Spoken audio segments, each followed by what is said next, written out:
This is Frank Mealy from HeartlandDiaryUSA.com, bringing you news every conservative can use, as well as conservative commentary, in this case on the internecine warfare that has broken out on Fox News. Listen as Tucker Carlson describes the feud between himself and Shepard Smith, the daytime host, as well as between Joe DiGenova and fellow lawyer Judge Napolitano. It's quite fascinating and may signify something happening at the corporate level. Let's listen. So this Ukraine story seemed to come out of nowhere, and there's still really no consensus on what major parts of it mean. For example, legal experts appear to be split even tonight about whether the president's phone call with the Ukrainian president was illegal. So we wanted to get to the bottom of that, obviously. So last night, we asked Joe DiGenova on the show. He's a former U.S. attorney, and we put that question to him. He said, no, there's no evidence it's illegal at all.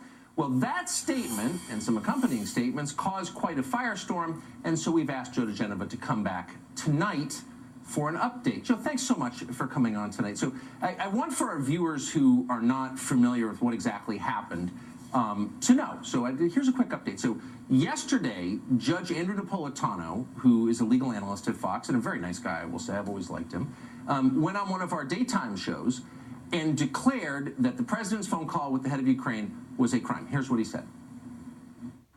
It is a crime for the president to solicit aid for his campaign from a foreign government. So that would be it.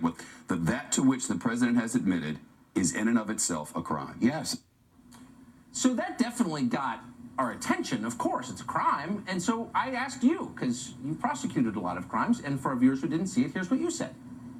Well, I think Judge Napolitano is a fool, and I think what he said today is foolish. No, it is not a crime. Let me underscore emphatically that nothing that the president said on that call, or what we think he said on that call, constitutes a crime. And even if he had said, you're not going to get the money, it would not be a crime. Well, apparently, our daytime host, who hosted Judge Napolitano, was watching last night and was outraged by what you said, and quite ironically, called you partisan. Here's what he said. A partisan guest who supports President Trump was asked about Judge Napolitano's legal assessment. And when he was asked, he said, unchallenged, Judge Napolitano is a fool. Attacking our colleague who's here to offer legal assessments on our air in our work home is repugnant. Repugnant! Not clear if that was you or me, but someone's repugnant. And here's what, finally, last soundbite, here's how Judge Napolitano responded. A lot of legal authority, and I join it on the other side. And the other side basically says anything that helps the campaign, whether it's cash or emails or smearing your opponent, is a thing of value. And therefore, requesting it is a crime. Yes. Now, unlike maybe some dayside hosts, I'm not very partisan, and it was a sincere question. Is it a crime or not? So given everything that's happened in the last 24 hours, I just want to throw it to you again. Was it a crime or not? Absolutely not. Now, let me sort of educate Judge Napolitano. The President of the United States is the executive branch under Article 2. He is the chief law enforcement officer of the United States.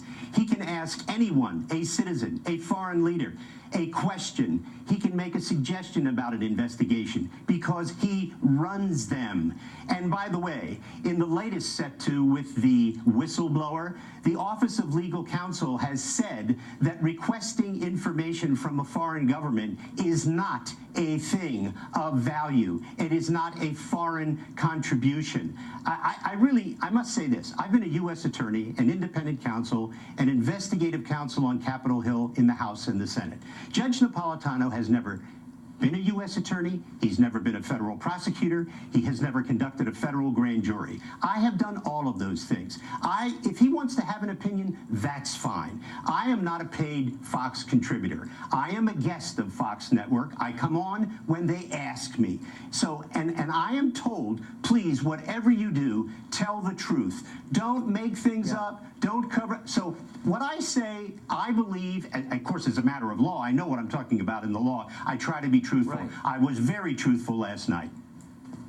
Well, so that's kind of the crux of it for me. I mean, I'm not a lawyer at all. I mean, I'm as far from a scholar Lucky as you can you. be, and that's why. Well, that's why I solicited your opinion.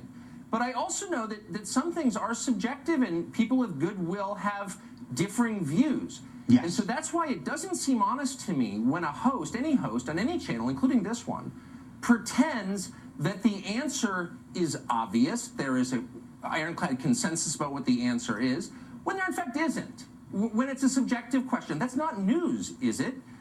That's opinion.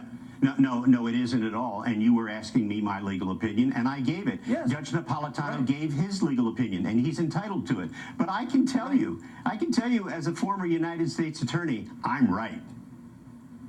That's so interesting.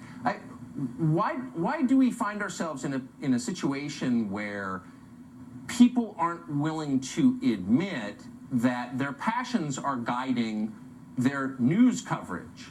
You know, just say, wouldn't it be better if we just said out loud, you know, this is what I think. And I'll just say, for example, you'll never hear me criticize Rachel Maddow. Don't agree with anything she says, but she's very straightforward about this, her opinion. Yes. Why wouldn't it be better if we all were that transparent about what's driving our shows? Tucker, I couldn't agree with you more, and that's why when I come on Fox, I say what I believe and what I know. Right. I never make things up. I never try to cover up for people. I am blatantly obvious about the fact that I support the President of the United States. Right. I believe he has been framed. I believe he is an innocent man. I will defend him to the death. And, you know, Judge Napolitano just doesn't like the President of the United States. That's fine. He's entitled to that. He's entitled to feel that way. He's a disappointed office seeker. He didn't get the seat on the Supreme Court that he desperately wanted, and he's been mad about it ever since. And he showed it yesterday, and he showed it so many times over the last year. It's pretty embarrassing, actually, for me. Yeah. But, you know, I love the guy. God bless him. Well, I do too. We invited him on tonight, by the way, and I would just say I agree with you. It makes people cynical when you dress up news coverage, when you dress up rather partisanship as news coverage, and pretend that, you know, your angry political opinions are news. You know, people tune out. They do. They know dishonesty when they see it. Joe, great to see you tonight. Thanks so much. Thank you.